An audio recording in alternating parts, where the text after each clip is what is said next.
All right.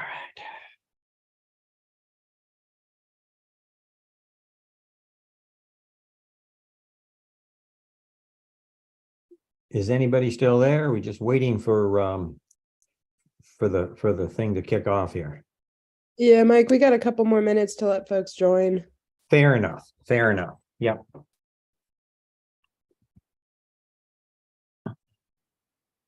I hear Elton had a good day. Not Elton, Gary. Yeah, this app was running pretty well when I was there. He's probably got around 100 gallons more. Good.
Hello and welcome everybody to an Out of the Woods Growing Income from Your Forest webinar.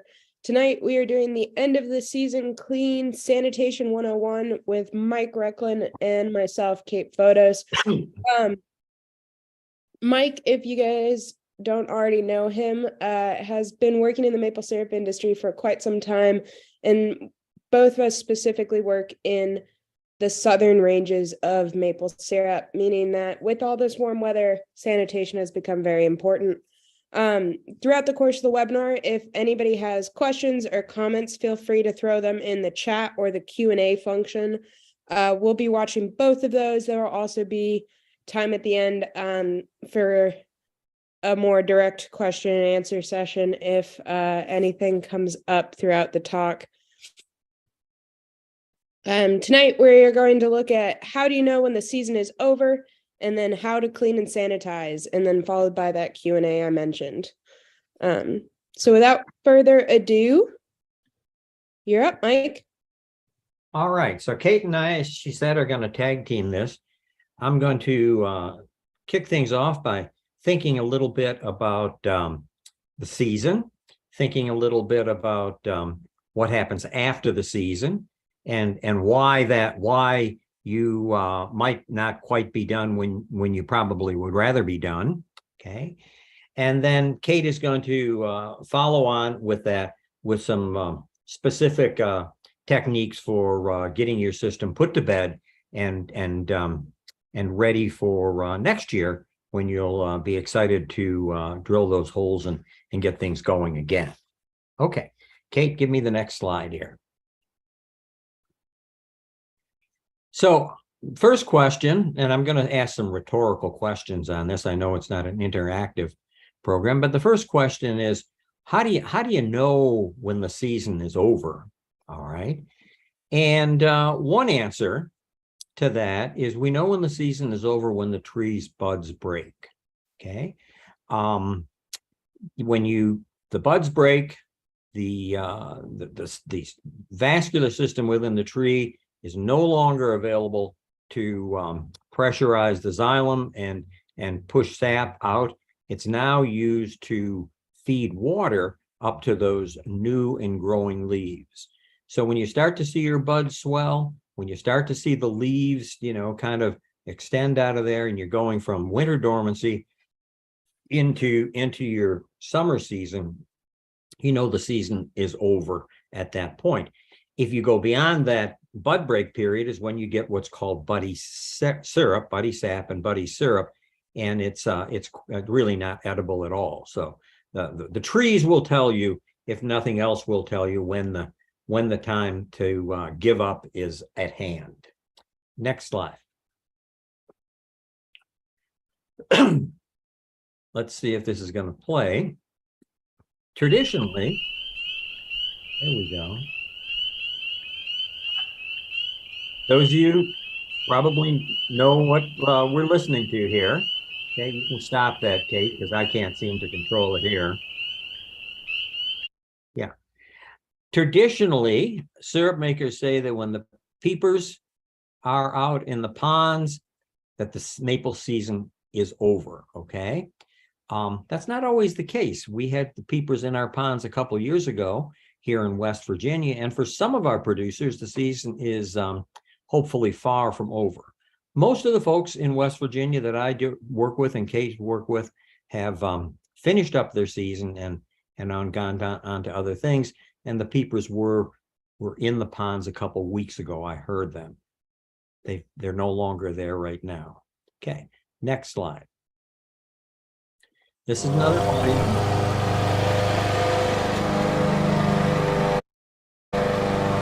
You can stop that there. I tell people that the season is over when you're tired of making maple syrup and you're looking forward to mowing your lawn. Okay. Many folks could technically continue making syrup longer than they do, but it's been a long, hard month or 6 weeks. You spend a lot of late nights in the sugar bush, a lot of times walking your lines, looking for leaks and things. And many people at this point in the season just give up because they're tired of it. They're ready to do something else than what they've been doing during the maple syrup season. Or they've made all the syrup that they want to. If you're a small producer just producing for your family, you say, hey, I've got what I need. I'm not going to keep doing this. I got to do other things at this point. So, time to mow the lawn, time to quit making maple syrup. Next. And when you quit making syrup, you need to take your taps out of your trees. And you think, well, it's a long time and I'm tired of being out there. I'd rather come back later on and do it.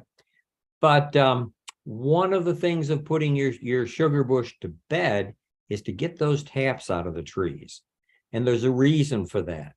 Next slide. Okay, there we go. You'll notice when you take the tap out of the tree, obviously there's a nice round hole where your tap had been seated, okay? And it's important to get the tap out early because, next slide, we want that hole to seal on off.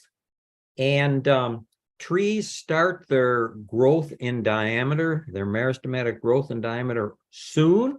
As soon as some trees actually start it before their leaves come out. Maple does not. Maple leaves out and then starts diameter growth. But we want to give the trees as much of the growing season as possible to heal off that tap hole. So right in the middle of this slide right here, you can see a nicely sealed off, healed off tap hole.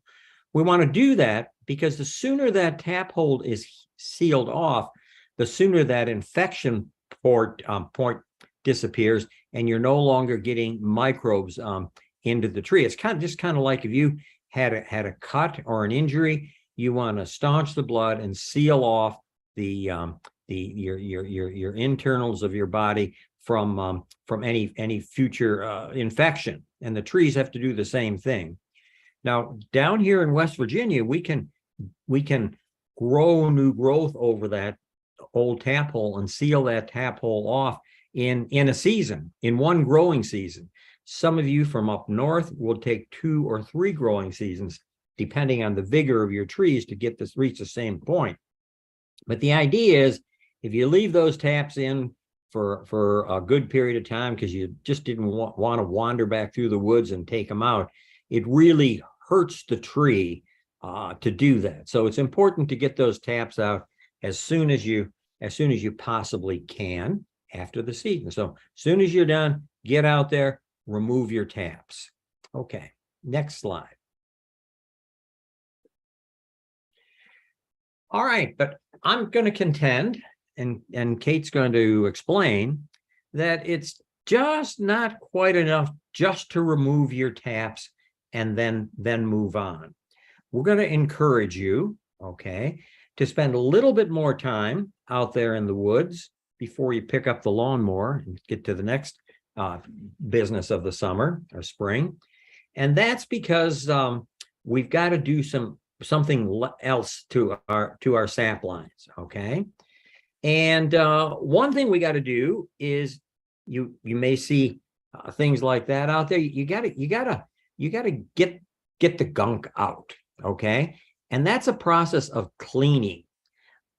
Cleaning is simply flushing your lines to get out any remaining sap, and it's remaining sap that sits in those lines and ferments and spoils, that encourages microbial growth. We're going to talk about that here in the next couple minutes. That results in unsightly matter on the inside of your sap lines. You don't want that to leave that there. You want to clean it, okay? But you want to do more than that. Next slide. All right, here's a rhetorical question. That looks like a pretty good sap line, doesn't it? Okay. Do we have to do anything else to that sap line? Even though it looks really nice, there's no gunk in there, there's no unsightly matter. And you might say, well, if my system looks like this, I can just walk away from it. Everything's good.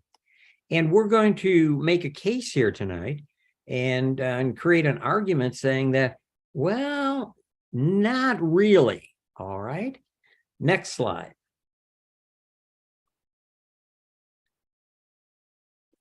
And that is the case for sanitizing. Whoop, you moved on me too quickly there. Here you go. That's a case for sanitizing your sap lines. Now, cleaning is one thing. Sanitizing is a completely different thing. Okay.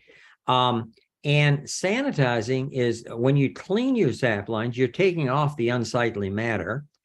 And if your sap line doesn't look bad, it may not need cleaning, but it certainly will benefit from sanitizing. And sanitizing is the process of putting some sanitizing agent into your lines and killing any remaining fungi, any yeast, which is a type of fungi, or any bacteria that are resident in those lines. Now, the thing about fungi, yeast, and particularly bacteria is they're small guys. That's why they call them microorganisms. And, often you can't see them. I like to say to people, well, when's the last time you saw the germ that gave you a cold? Well, you didn't see it, but it certainly was there. And it's important to get into those lines. We're going to contend here and get rid of these critters that are resident in those lines, and that getting rid of them is going to benefit you in the long run. Next slide.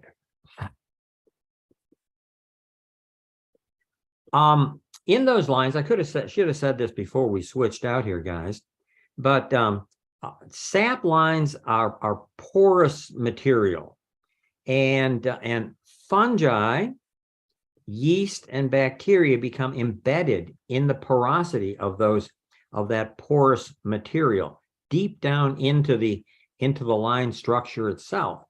And what we want to do in sanitizing, we want to kill not only the bacteria on the surface, which we're trying to flush out in the cleaning process, but also the bacteria and microorganisms, bacteria, yeast, and fungi that are deeply embedded in the structure of that plastic material.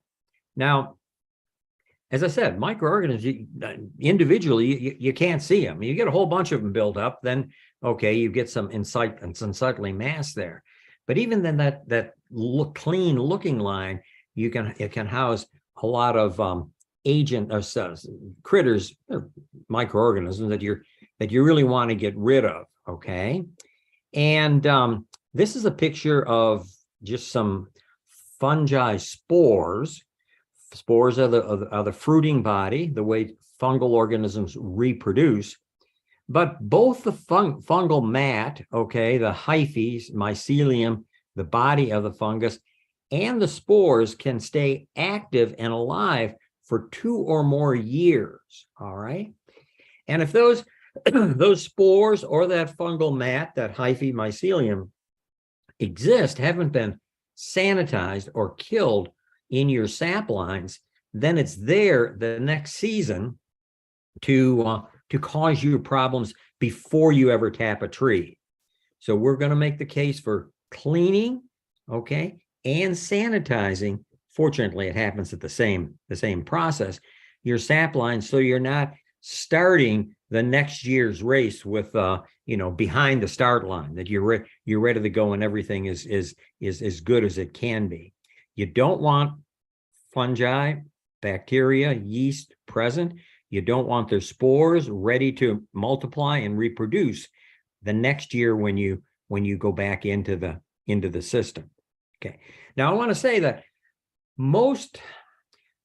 a good many folks till a little bit more recently didn't think about this. All right. And it has caused some problems, and we'll get into those problems in a few minutes here. So we want to get rid of these guys. We don't want them resident in our lines next year when we're ready to tap. Next slide.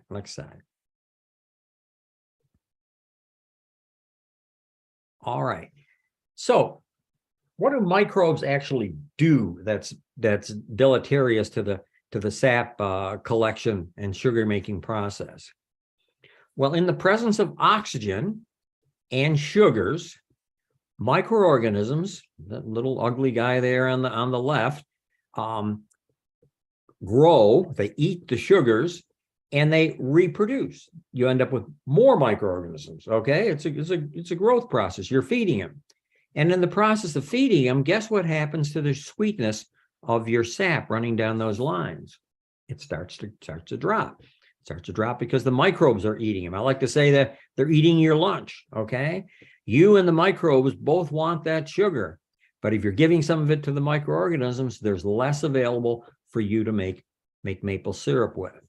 So given the presence of oxygen, sugars, microorganisms grow and multiply. You got more of them, and you got more of them, and you got more of them, and you got more of them as you go through the season. If you can get it so you eliminated that guy on the left before the season begins, it's going to take longer for them to build up as the season progresses. Next. This can happen really quickly. Okay, here's two glasses of sap, late season sap. On the left is a glass that came out like one day, and on the right is the next morning. All right. Now the cloudiness there is a buildup of microorganisms, and you can see in a short period of time. This is in warm weather pretty much being where the sap is above 40 degrees, 40, maybe 45, that those microbes reproduce really rapidly. And we went from a pretty clear sap, not the best, but maybe worth boiling, maybe worth considering, probably worth considering, to as I'm looking at on the right, something that when we did boil it gave us, next slide, what's called ropey syrup. Okay, and ropey syrup, pour it out of the front too. Yeah, look at that. This was absolutely disgusting stuff. That was the sap in that right glass. It doesn't look like maple syrup at all. Okay, this is pretty severe case of this. It's stringy. Okay. It doesn't break well. Break well is when you drop the syrup off a spoon, and it should pretty much drop off and not string off. I refer to it as elephant snot. Okay. It's got that gelatinous feel to it. And this was quite obviously thrown away at this stage in the boiling. We didn't bring it to closure. So the left hand clearer glass might have been acceptable, but the right hand glass with less transparency and more microbes in it quickly developed into something that was not acceptable. Now, ropey sap is in fact a bacterial product. It basically consumes your sugars and turns them into an exopolysaccharide chains that give you this product. The bacteria, there are 9 or 10 different strains of bacteria that will do this for you. They're common in the environment, but they build up, as all microbes do with warm weather, forms, more and more microbial growth. They build up as you move through the season. And anything we can do, sanitation is one thing, probably the only thing we can do to stop that buildup is certainly good for your system, something you want to do. In fact, this year, with the unusual weather in West Virginia, Kate will probably talk more about that. We're actually recommending on these conditions a mid-season sanitation of at least your main lines, probably just your main lines, but something to get that buildup out before it further contaminates and causes problems with your sap. Okay. Next. Okay. Another thing that happens when you have microbes, we're going to say yeast in this instance, and your oxygen is restricted, okay, the sugars are fermented to produce ethanol, and we all know what we can do with ethanol. And then moving further from ethanol, my folks that I know who are in this business say it'll go to acetic acid and vinegar. All right. So it's not just a one-step process. This is a multiple chemistry happening in your sap tank, and it leads to fermented or sour sap. That's an off flavor. We try very hard to avoid, because it does give your syrup a bad flavor. It no longer is table quality syrup. All right, so fermented. What do we know about fermented? Sauerkraut is fermented. Kimchi, Korean food, is fermented, all giving you that sourness. Acids in general give you a sour flavor. Citric acid in lemons, okay, is a sour flavor. So this can happen within 48 hours or even 24 hours, given the different temperatures. And we have the warm temperatures we had this year. We can run out of oxygen in that sap collection tank, and bing, bing, bing, we're moving our way into that state where we're going to be having sour sap and produce sour syrup.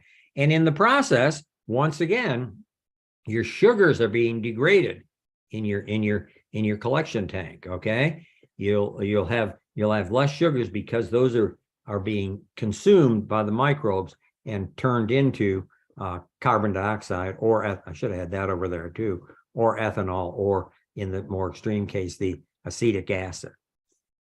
Next slide. All right. Now, when we start talking about sanitation, we have to, I think, look at it from the perspective of the sap lines that we're using. Okay, 5/16, the lower line, has a larger cross-sectional area, as you can see from these two pictures, than the 3/16 diameter line commonly used by many syrup makers in my area here in West Virginia. 3/16 came in with some really great advantages, okay?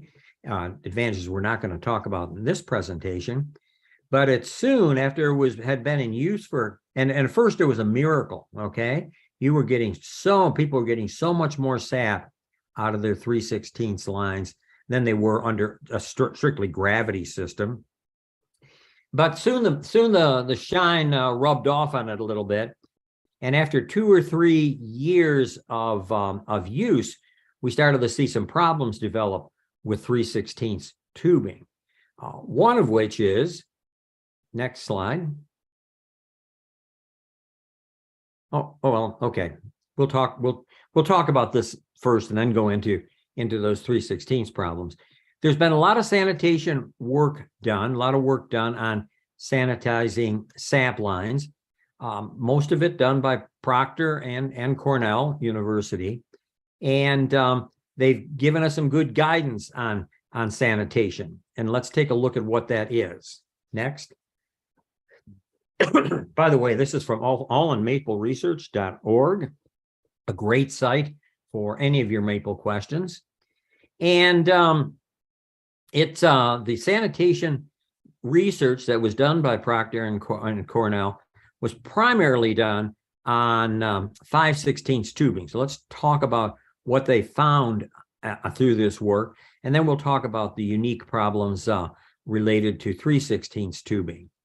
So after a decade, 10 years worth of work on sanitation, that the folks found, let's take a look at here, on the left-hand side, SR, and on the scale, his sap yield improvement, how much more sap we get if we do this thing.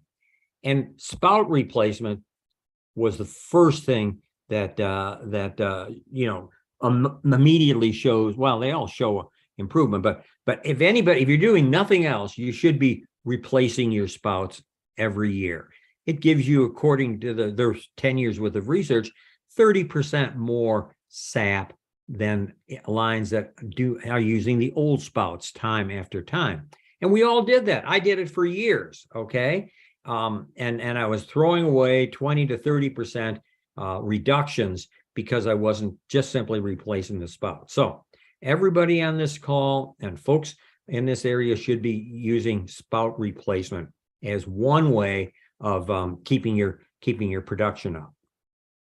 Next slide, the bar on this bar chart shows check valves. Okay, check valve spouts were designed and developed by Proctor and manufactured with an agreement between Proctor Maple Syrup Research Center and Leader Evaporator, now Leader H2O. And check valve spouts stop or minimize they actually minimize, I guess, the amount of flow back into the tree during the freeze cycle of a freeze thaw cycle when those trees recharge. And we'll get into that in another session. That's a topic in and of itself. But they found that putting these check valves on could give you a 70% increase in sap yield. That's pretty good, okay? But you got to use them every year, and they're not inexpensive.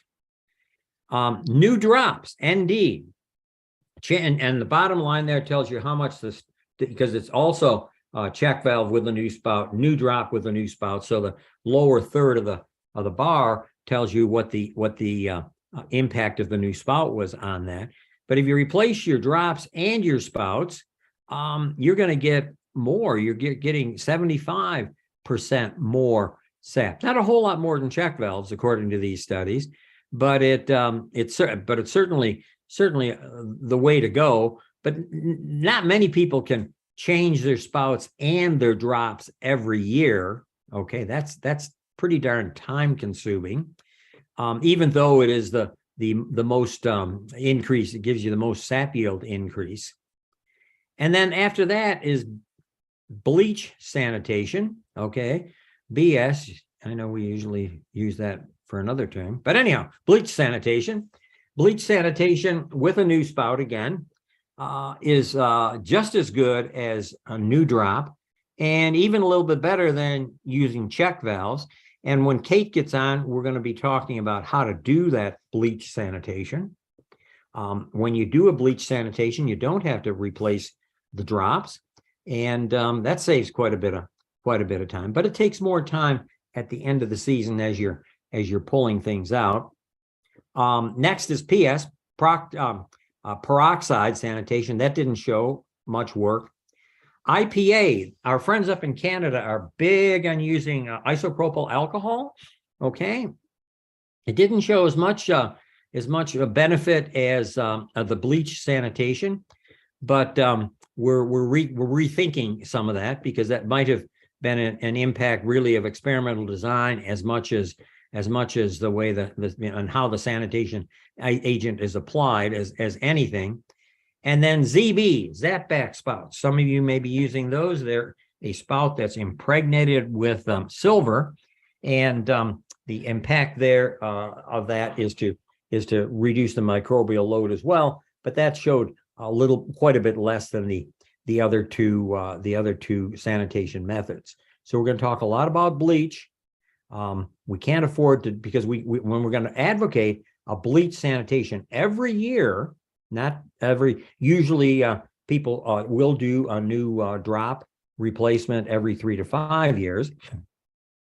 Bleach sanitations every year is going to take more time every year, but you can see that it is equally is good in terms of increased sap yield. And those sap yields are something you want to be aware of. I mean, that really counts if you give that away.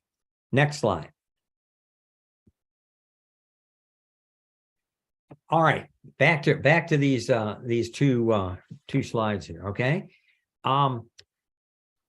so we've known about these sanitation methods. Okay, or methods. Some of them are sanitation and replacement methods to maintain or increase sap yields, and we said that they were primarily done on they were done exclusively on 5/16 tubing. 3/16 came in a little bit later in the process, and 3/16 and 5/16 from a physics standpoint run very differently. They rely on different physical laws for increasing sap flow, and from a sanitation perspective, they're different needs. As I said, the 3/16 tubing after a couple of years began to be less of a magic increase in sap production than initially thought. 2 to 3 years down the line, they found that sap yields were pretty significantly decreasing on 3/16, and that also we were having problems of plugging on 3/16. And if you look at that inserted picture on the lower left-hand side, you can see there's a T, and yeah, I can understand how in that smaller diameter tubing that you can start to see some plugging issues, plugging by some of the microbial mass broken loose from that tubing, particularly if you didn't clean it after the last year, and or just a microbial mass buildup in those tubes. So it became problematic. Okay, both because of the decreased production, and part of that decreased production was due to plugging of systems. And we've seen that this year in systems, some 3/16 systems that are only a year old, only their second year of operation, began to show some plugging issues. Well, the way around the decrease in productivity and the way around the plugging is through a cleaning and sanitation management strategy at the end of the season. Next slide.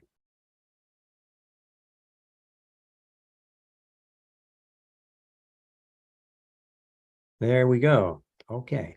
And at Future Generations, at this point, we are advocating a method that was developed by Arthur Kruger up in Vermont, in which he's cleaning his lines with calcium hypochlorite, which is it's a chloride, it's a bleach solution, and he's got a particular strategy that includes more than just putting the bleach solution in there, but how he puts it in and how long he leaves it in there.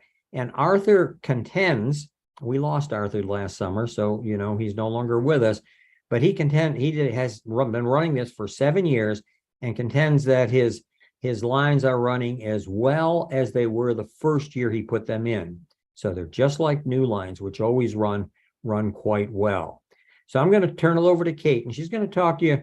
Oh, the reason why we want to use calcium hypochlorite, bleach solution on the last slide showed great increases in productivity, but sodium hypochlorite, a standard household bleach, degrades into sodium chloride, which is salt, and squirrels will chew up your lines, just absolutely destroy them, going to get that salt. This time of the year, the squirrels are salt deficient. You'll often see them, I think they're committing suicide along the roads as they're out there when people are driving, basically lapping up the salt that was left from the salting operations on the roads during the winter. Well, they lapped it up on sap lines as well. Calcium hypochlorite, which is a similar product, has the same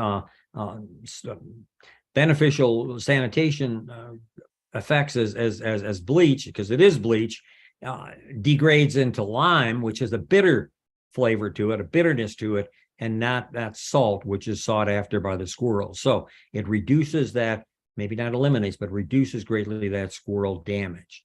So at this point, Kate, I'm going to turn it over to you. We're going to spend the rest of the hour here talking about the hows and whys. We talked about the whys, we're all set on that, but the hows of using the Kruger method to sanitize, clean and sanitize, and we know the difference between the two now, your sap collection systems at the end of the maple season. Thanks, Mike. So we're looking at how to clean and sanitize, as Mike said. And just reiterating what Mike said, clean definition, made something free of dirt, marks, or mess, especially washing, wiping, or brushing. Sanitize, made clean and hygienic and disinfected. Both can be useful, but it is important to know the difference, as Mike was saying earlier. A lot of people clean their lines. This is useful. It can remove like physical blockages from fittings. It can reduce generally your bacterial load in your lines, but it does not alleviate the problem. Some ways people clean lines is there's some folks in the area that use distilled water or well water or spring water and basically back flush their lines with that. And it, as I was saying, it can really help loosen up blockages in your lines and get out sort of the big chunks and the unsightly chunks, but it does not sterilize your lines by any means. Another system some people use is honestly spoiled sap. The theory is that you leave the last sap run in your lines, it'll turn to vinegar over the course of the summer, and then you can drain it onto the ground. Some people like this, some people use it. It's something that you'll hear occasionally. Another option that folks with artificial vacuum use is dry vacuuming. So that's basically where you pull a tap and let air get sucked through it for a while. And basically the idea with that is as you're pulling taps, that air is helping dry out your line, make sure there's no sap that's going to sit there and sour over the course of the summer. You'll hear about dry vacuuming. And then for those of us who don't have artificial vacuum, it's the hang and dry method. There's a lot of producers out there that at the end of the season, they'll pull their taps, let their taps hang and dry for a week or two, and then come back through and cap it.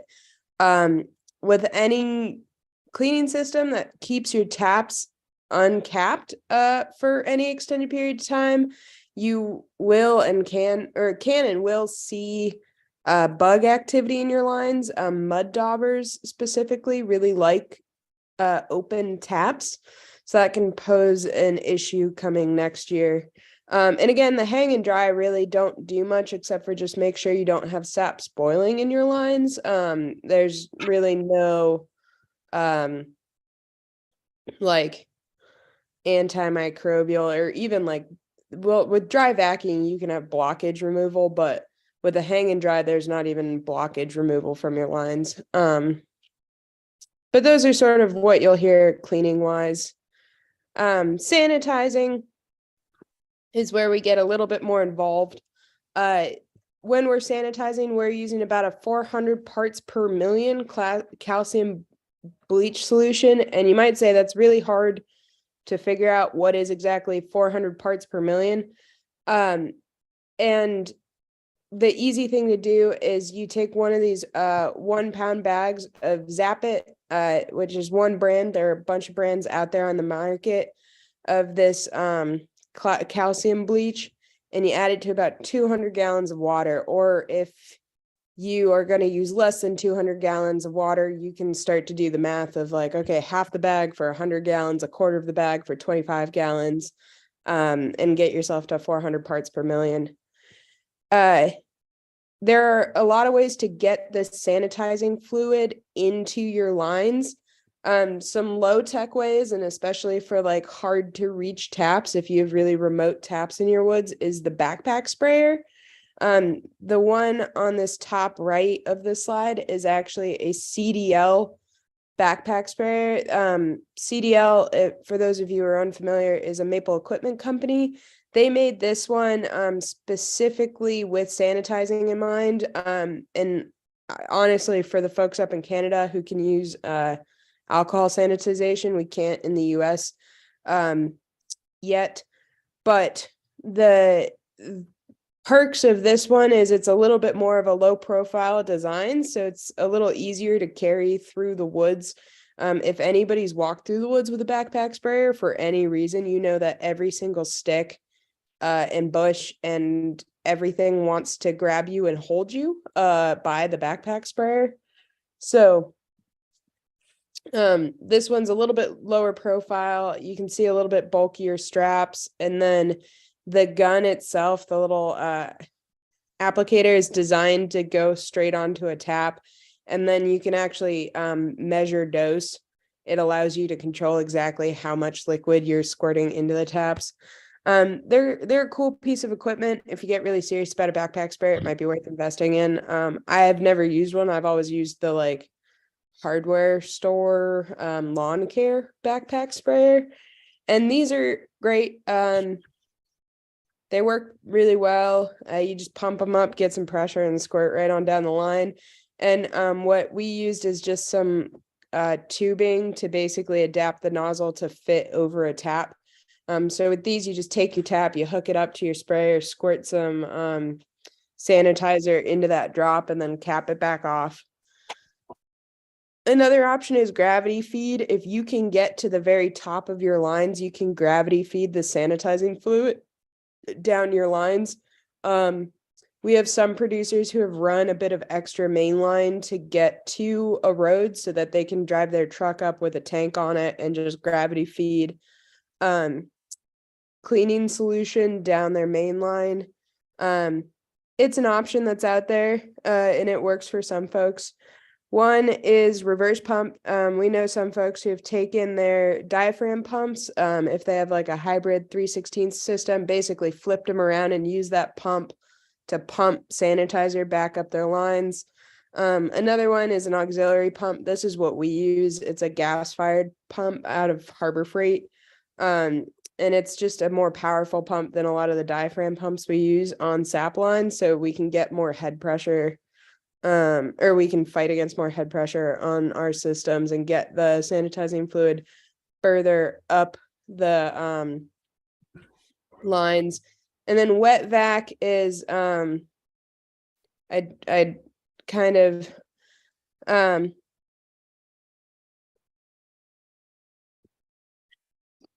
mentioned dry vac is basically there are some folks out there who carry sanitizing solution with them, and with their vacuum pump still running, just pop a tap out of their trees, stick it into a cup of the sanitizing fluid, and let that vacuum pump just suck the sanitizing fluid down the line. All of these have their pros and cons. One thing I will say is if you're doing a backpack sprayer or if you're doing a wet vac, the sanitizing solution really needs about 30 minutes in the line to be fully effective. It will knock some of the bacteria out, even if it's just passing through, but to know that you've actually sanitized, it needs to have contact for about 30 minutes. So the backpack sprayer, if you can capture the liquid in the drop, will work, but if you're just shooting it down the line and it's running down the line and then out onto the ground, you're not fully sanitizing. And same with the wet vac, as if you're just sucking it through the lines, it'll help some, but you're not fully sanitizing. So that's something to keep in mind when you're starting to think about how you want to sanitize your lines. One thing I will say about the backpack sprayer, if you are a small operation, i.e. you don't have a main line, you just have a couple lines of 3/16 running into a tank, which there are a fair amount of producers out there that's the case, especially for those of you who are more like hobby backyard level. You can clamp off those 3/16 lines in this backpack spray is enough fluid that you can fully fill those lines. So you can kind of like, even with a backpack sprayer, you can sometimes get full sanitation as long as you clamp off the end of your laterals. So I'll go into what our setup is. Our setup was designed to do a variety of sizes of systems. So we've used this setup on, correct me if I'm wrong, but I think up to about like 600 taps, Mike. We certainly have done 300 taps. Yeah. Yeah, but it'll work. Yeah. So it consists of a tank that we use to have our sanitizing fluid in, a pump, and this is my little drawing of, this is our actual pump. This is the pump we use. There are a lot of different pumps on the market, but this one worked for us. It's nice too because I can pick it up with one hand and it's gas fired, so it's pretty easy to like throw on the back of a side-by-side or take wherever we need to go. This manifold, which is constructed out of PVC pieces, and I'll get into the manifold in a second. So I just want to talk tank size because, you know, you might be thinking this is going to take a huge amount of water. This is going to be a lot of effort. Just to remind folks, tubing's pretty skinny. There's to get a gallon of sap in 3/16 tubing, you're going to need a lot of feet of it. If we do that math really quickly, you have 1 divided by 0.0015. You need about 600 feet of 3/16 tubing before you get a gallon of liquid. So that's a lot of tubing. So if you're looking at it for mainline, you can see as you get larger diameter, you have more gallons per feet. But and same with your laterals, 3/16 has less gallons per feet than 5/16 does. But so just for an example, when you're starting to think about sizing of your tank, if you have 1,000 feet of mainline at 3/4 inch and 5,000 feet of 3/16 lateral tubing. So for those of you who are unfamiliar, that's about 2 rolls of mainline and then 5 rolls of 3/16. You have about, if that system is totally full of liquid, you have about 30.5 gallons of fluid in that system, which isn't a ton if you think about it. So a lot of the systems we can do off a little like 35 gallon back of the ATV tank. Some of the bigger systems we might have to upgrade to a cage tote, like a 200 gallon cage tote. But you don't necessarily have to have a huge tank, and that's what makes this a little bit more doable, is a lot of times you can get away with a tank that'll fit on the back of a side-by-side or ATV. So it'll make it a little bit easier for everybody to get it into their sugar bush. So the manifold we were talking about is made out of PVC, and basically it is designed to make sure that we don't overwork the pump. So it's meant to help us moderate how much pressure the water's under going into our smaller diameter tubing. So we have an inlet, and that is often hooked directly to our tank, or if we can't hook it directly to our tank, we just drop it into our tank. The pump's strong enough to pump fluid out.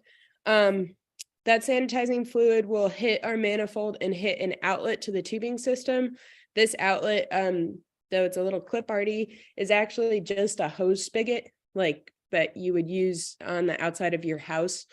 And that hose spigot actually hooks up to a little piece of, for our system, a little piece of garden hose that is then choked down to 5/16. So that 5/16 can just hook right, like we plug a tap into that 5/16, allowing us to pump fluid straight into the top of a lateral. We could also probably modify this so we can hook it directly into a main line. But we have ours set up so we can hook straight into a lateral, because often the laterals are higher than the main line. So this way we know we can get fluid throughout the whole system. Then we have a pressure gauge that we can watch to make sure we're not developing too much pressure. And then we have a shut-off valve. So this allows us to like modulate how much fluid is flowing straight through the manifold and out, and this outlet would just loop back into our tank. So if we want more pressure, we can close off the shutoff, and if we want less pressure, we can open up the shutoff. And this was just designed to make sure that we don't burn our pump out by over pressurizing. And then also it helps down the system a bit, because if I have to say, while you're doing this, you will find every single leak in your system, because they will all be spraying water at you, which can be really helpful, right? You find every little nick, every little chew bite, every little not quite fully on there fitting, because they're all spraying sanitizing fluid at you. And this is a bleach solution, so don't wear your nicest clothes. You may end up with some bleach marks on you. We were initially told that that wasn't the case, but I have plenty of sets of clothing to prove otherwise. So it's nice with the shutoff valve, because if you over pressurize, you might end up with just too much fluid spraying everywhere, and then you can kind of turn down the pressure as you go. The one note I didn't make on the tank is there will be spillage, because the sanitizing fluid is going to get pumped down your line faster than you can move down your line. So there will be some running on the ground. It's never a crazy amount of loss, but you definitely want to have more water than what you calculate as the perfect amount. And I'm not sure Mike mentioned it, but as this, as the calcium bleach degrades, it will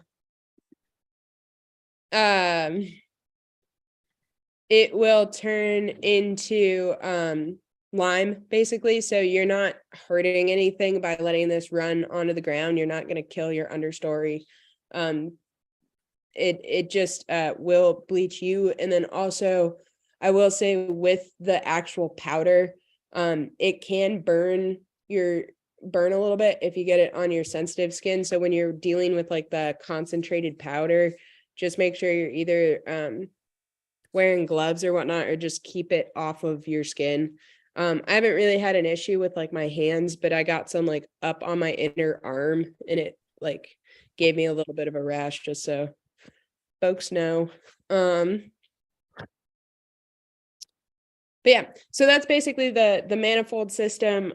I have an email you can reach us at the end if anybody is looking for like more specific parts directions to this. I can send you like a parts list or a picture of like our actual manifold, this instead of my like drawn one. So then with this manifold, we're also pairing it with steri caps. So these are little caps that the taps go in, and it will allow you to use the tap from year to year, because it will hold sanitizing fluid around the tap. It'll fill up. If you can kind of see, there's a ring right at the base of it. And so the tap fits snugly against that ring, but then sits loosely in this chamber. And so the sanitizing fluid around that tap will sanitize your tap. These work really well with nylon spouts. Polycarbonates don't hold up as well year to year. So if you do want to use this system with the same taps year to year, you probably want nylon taps.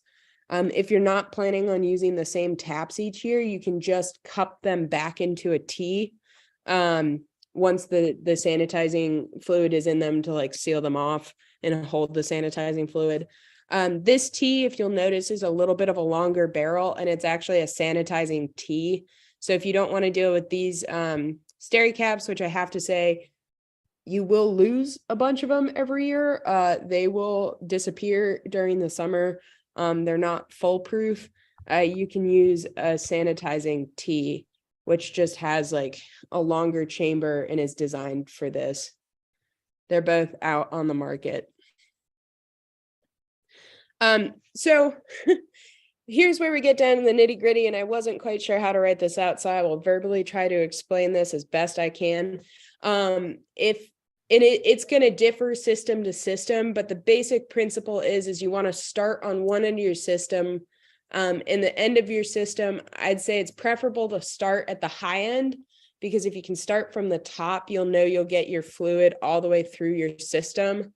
But if you start at the bottom, you're going to run into head pressure. So then it kind of depends how far up you can actually pump your fluid, how much of your system you can get sanitized. And I know some folks whose top taps are not accessible with any kind of vehicle do a hybrid where they'll pump from the bottom as far as they can, and then they'll finish it off with a backpack sprayer from the top. You can figure out what works for you. But if you're starting at the bottom, you want to make sure that you're venting at the top, because you're going to be displacing air in your tubing. So that air needs a place to go. Otherwise, you're going to airlock yourself. And airlocks basically just mean that the fluid can't move past it, because you've created like an air bubble in your system. So you want to make sure, like, if you're going to start at the bottom, you want to make sure your top tap's untapped, just to make sure that you have air escape going on up there. And then if you're going from the top down, you want an air escape down low. Then you need to, if you're starting from the top, you also need to, once the liquid starts moving, you're going to have to seal off the bottom of your system. You don't want that liquid just running out on the ground. So a lot of folks will put in a shutoff valve and a main line, or you can also either pinch off, like clamp off, or with 3/16 tubing, if you take it and bend it hard, you can pinch it off. And then they sell like specific tubing vice grips that you can use to pinch off your tubing, or if you take a pair of needle nose vice grips and slip some tubing over them, you can use those to pinch off tubing. The tubing over the needle nose just means that those metals won't like nick your tubing. And then there are some, if you get online, there are some 3/16 like shark bite fittings that have a little valve in them, so you can valve off your lines. All of those work, but that way you just make sure that your sanitizing fluid, once you get all your drops filled, isn't just running straight out of your tubing and onto the ground. So once you start pumping your fluid down your system, you're going to go to each tap, make sure there's fluid coming out of that tap, stick the steri cap on it, stick it back into its tea, however you're sealing off each tap, whatever you've chosen to do. And you'll basically follow the liquid down your system and keep doing that at each drop. If you're going uphill, you're going to follow your liquid uphill, doing the same thing. But one note is, like, you will be finding a lot of your leaks, but this moves pretty quickly. Like you're following liquid down a hill, so you're moving pretty quick down the hill.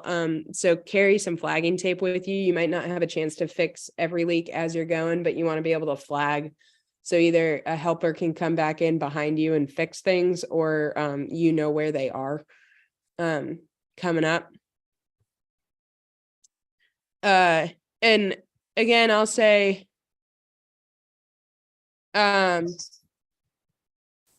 find a system that works for you. Not everybody sanitizes the same way. And I'm sure like Mike and I will both say that if you can do your whole system efficiently, that's always the best option. But if you can't do it well, if you can't do your whole system, then it's better to do some of your system than none of your system. As Mike was saying, with this warm spell, we had some folks sanitize their system mid-season, or at least their main line. It's a good idea if you do get a warm spell to, like, this bleach solution will also work on tanks. If you need to sanitize your like cage totes and your tanks, specifically the cage totes, put some of this solution in there and then just rotate it from side to side to side. And you want to leave it on each side for about 30 minutes. And 30 minutes is sort of minimum for effectiveness. After a while, the bleach will have totally broken down and it's no longer a sanitizing solution, but there's plenty of people who leave the solution in their lines from the end of the season to the start of next season. And then you do want to rinse it out. And there's a couple different ways people rinse it out. Sometimes they go through and do the same process with just water, no sanitizer in it. And they'll actually like physically rinse their lines. If you're doing it mid-season, that's probably a good option. Another thing folks do is they will let the first like sap run rinse it. And that's an option too. The big thing is you do want to make sure that all of that residue is out of there. You don't want chlorine residue mixed in with your sap. And a good way to make sure that you have adequately rinsed it or you have let enough sap run through your lines to flush it, is they do make like a chlorine test kit, and it'll let you test for chlorine residue in your sap.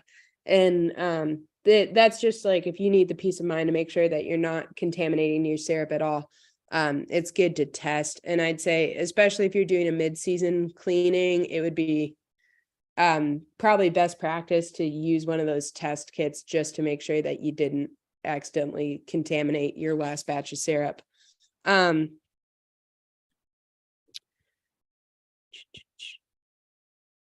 Yeah, so that's sort of overview.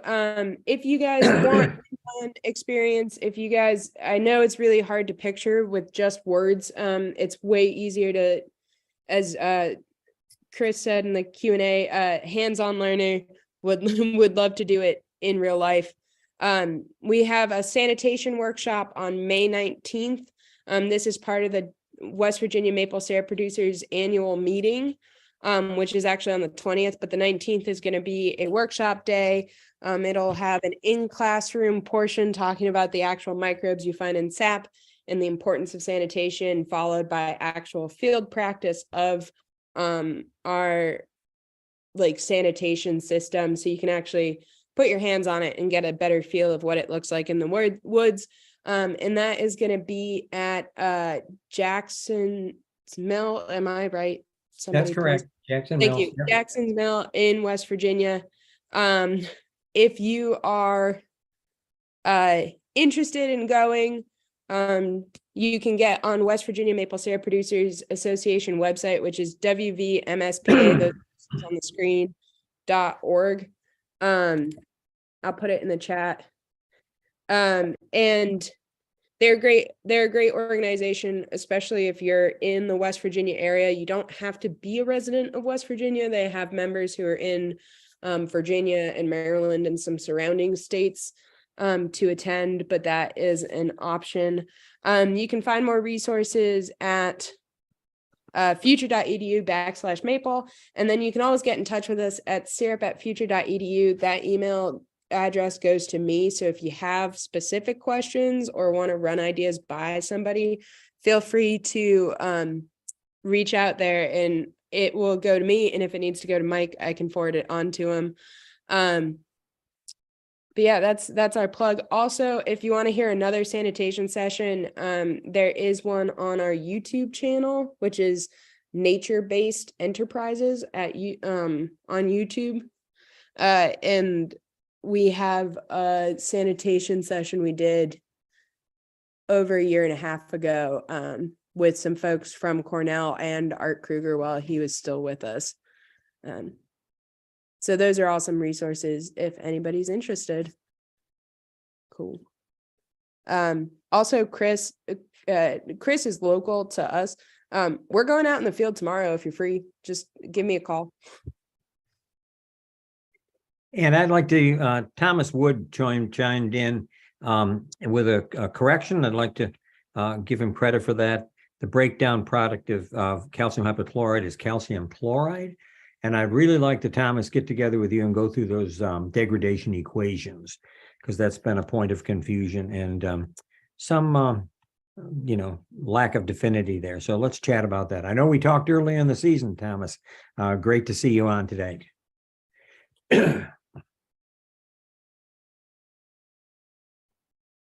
And real quick, just a reminder, this coming weekend, if you are in West Virginia, we have Mountain State Maple Days going on across the state. You can find more information and participating sugar houses and businesses on the West Virginia Maple Syrup Producers Association's website, and we've listed that in the chat. Also, over in Highland County, Virginia, they are having their 63rd annual Maple Festival as well.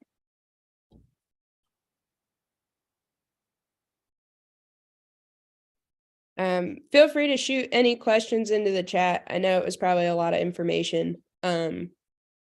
Mike, you got anything to add to the process? No, I think that's just fine, Kate. Thanks.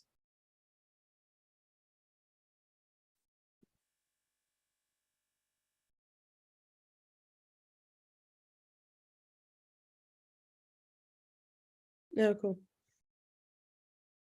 If you're down in the Fayetteville area, Free Folk Brewing is also participating in Maple Days. So they released a maple beer last year that was really good. So they make some great beer and are a great local spot to hang out if you're in the Fayetteville area.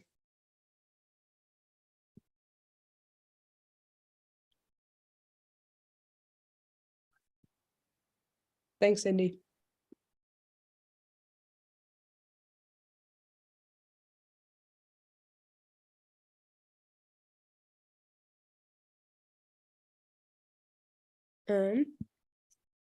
Well, if there are no questions at this time, I'm going to go ahead and launch a poll. This just gives us a chance to check in and see if this webinar was helpful. And if it had anything you'd like to see different in the future. Oh, sweet. Hey, Jimmy. One participant in a sanitation workshop last year said he's sanitized his lines using a backpack sprayer and it worked great. So that's awesome.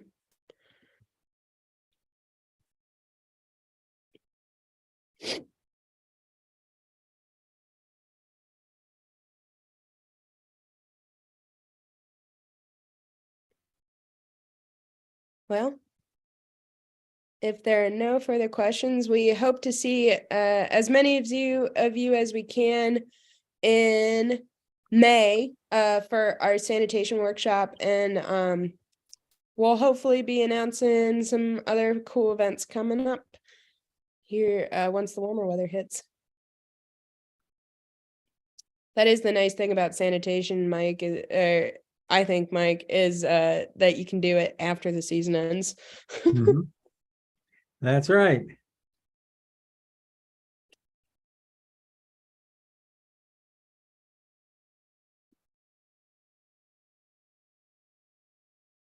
Oh, cool. Thanks, Thomas. Thomas wrote, calcium hypochlorite definitely works great. Year 5 of using the same drops with 3/16 on red maples, 26 gallons of sap per tap this season. Fantastic. Mm-hmm.